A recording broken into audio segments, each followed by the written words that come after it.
Hello everyone. AP ECET 2024 అడ్మిషన్స్కి రిలేటెడ్గా second counselling అయితే ఈ రోజు నుంచి జరుగుతుంది. మీ అందరికీ డేట్స్ తెలుసు. ఫస్ట్ నుంచి థర్డ్ వరకు రిజిస్ట్రేషన్ ఉంటుంది, candidate registration and fee payment ఉంటుంది. సర్టిఫికేట్స్ అప్లోడింగ్ సెకండ్ నుంచి ఫోర్త్ వరకు, వెబ్ ఆప్షన్స్ కూడా సెకండ్ నుండి ఫోర్త్ వరకు.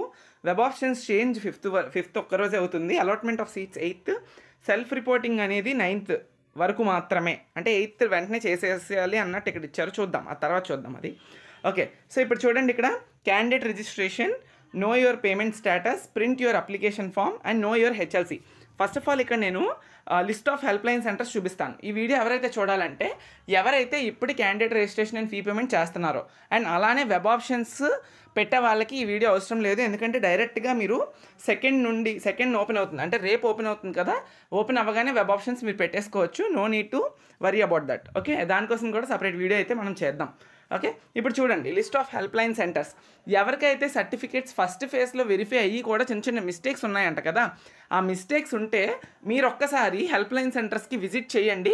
వాళ్ళు ఏమైనా రెక్టిఫై చేయడానికి అవుతుంది. అంటే ఫీ రియంబర్స్మెంట్ నో అని వచ్చింది చాలామంది కంట. వాళ్ళు వెళ్ళి ఒకసారి మీ హెల్ప్ లైన్ సెంటర్స్కి విజిట్ చేయండి. వాళ్ళు ఏం చెప్తారనేది చూడండి. విత్ వ్యాలిడ్ డాక్యుమెంటెడ్ ప్రూఫ్స్ అనేవి తీసుకొని వెళ్ళాలి. ఊరికనే వెళ్తే అవ్వదు. అర్థమవుతుందా? సో ఇది చూసారు కదా, ఇప్పుడు ఎవరైతే second phase and final phase of ECET counselling apply చేసుకుంటున్నారో ఇవి హెల్ప్ లైన్ సెంటర్స్ అండి. సో ఫస్ట్ నుండి 13th వరకు 13 డిస్ట్రిక్ట్స్ ఏవైతే ఉన్నాయో బిఫోర్ చేంజింగ్ డిస్ట్రిక్ట్ నేమ్స్, ఆ డిస్ట్రిక్ట్ యొక్క హెల్ప్ లైన్ సెంటర్స్ అయితే ఇచ్చారు. మోస్ట్లీ గవర్నమెంట్ పాలిటెక్నిక్స్ ఉంటాయి. ఇదిగోండి, మీరు స్క్రీన్ షాట్ తీసుకోవాల్సిందే నేను చెప్తున్నాను. ఓకే, నెక్స్ట్ చూద్దాం. ఏంటి హెల్ప్ లైన్ సెంటర్స్ అంటే, ఈ హెల్ప్ లైన్ సెంటర్స్లోనే మీరు ఏవైతే ఇప్పుడు క్యాండిడేట్ రిజిస్ట్రేషన్లో సర్టిఫికేట్స్ అప్లోడ్ చేస్తారో వాటిని అక్కడ వెరిఫై అయితే చేస్తారు. అది గుర్తుపెట్టుకోండి, మీరేమీ ఫిజికల్గా వెళ్ళిపోక్కర్లేదు.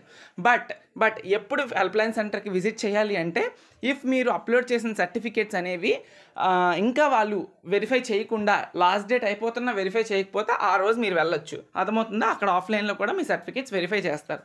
ఫస్ట్ అయితే మీరు రిజిస్ట్రేషన్ ఎలా చేయాలి, ఫీ పేమెంట్ ఎలా పే చేయాలన్న దానికి వీడియో అనేది ఫస్ట్ కమెంట్ సెక్షన్లో పిన్డ్ కమెంట్ కింద పెడతాను, అండ్ అలానే డిస్క్రిప్షన్లో కూడా ఉంటుంది, చూడండి. క్యాండిడేట్ రిజిస్ట్రేషన్ క్లిక్ చేసిన తర్వాత మీకు hall ticket number, date of birth అడిగిన తర్వాత సబ్మిట్ అంటుంది కదా. ఈ సబ్మిట్ చేయగానే మీరు ఏదైతే ఏపీ ఈసెట్ అప్లికేషన్ ఫామ్లో ఫిల్ చేస్తారో ఆ డీటెయిల్స్తోని ఒక పేజ్ ఓపెన్ అవుతుంది. అర్థమవుతుందా?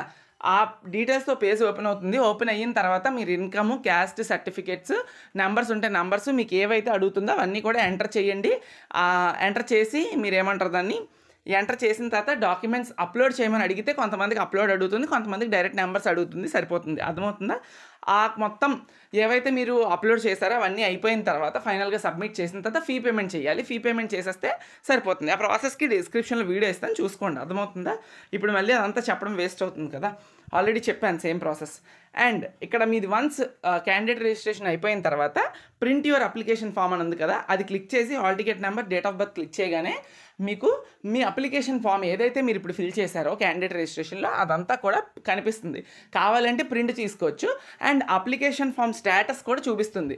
Like your application is successfully registered and waiting for certificate verification, under certificate verification అని వస్తుంది. అలా వస్తే కంగారు పడొద్దు. అండ్ ఫీ రియంబర్స్మెంట్ కూడా ఇప్పుడు మీరు ఎవరైతే ఇప్పుడు అప్లై చేస్తున్నారో వెంటనే మీరు అప్లికేషన్ ఫామ్లో చూస్తే నో అనే ఉంటుంది. ఎందుకంటే మీరు ఇంకా జస్ట్ అప్లోడ్ చేసి ఉంటారు కాబట్టి వాటిని చూడాలి కదా. చూసి సర్టిఫికేట్ వెరిఫై అయిన తర్వాత మాత్రమే ఎస్ అని వస్తుంది. Okay, print your application form under certificate verification అని ఉంటుంది. 1-2 days, రేపు ఎల్లుండిలోని మీకు సర్టిఫికేట్ వెరిఫై అయిపోయిన తర్వాత you're eligible for exercising web options అని మీరు print your application form click చేయగానే మీకు కనిపిస్తుంది. అర్థమవుతుందా? సో అది process. Next, know your HLC. కావాలంటే మీరు హెచ్ఎల్సి కూడా ఇక్కడ క్లిక్ చేసి తెలుసుకోవచ్చు. అర్థమైందా? ఇది ప్రాసెస్. మీకు సర్టిఫికేట్ వెరిఫికేషన్స్ ఎలా అవుతాయి అన్నీ కూడా లింక్స్ అయితే నేను ఇస్తాను, ఒకసారి చూడండి. ఫస్ట్ కౌన్సిలింగ్ అయినట్టు అవుతుంది, ఏమీ తేడా అయితే ఉండదు. అర్థమైందా? సో ఇది ప్రాసెస్. ఏమైనా డౌట్ ఉంటే అడగండి.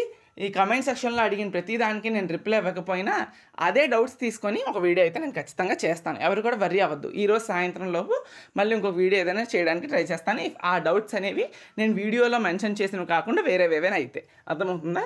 Thank you.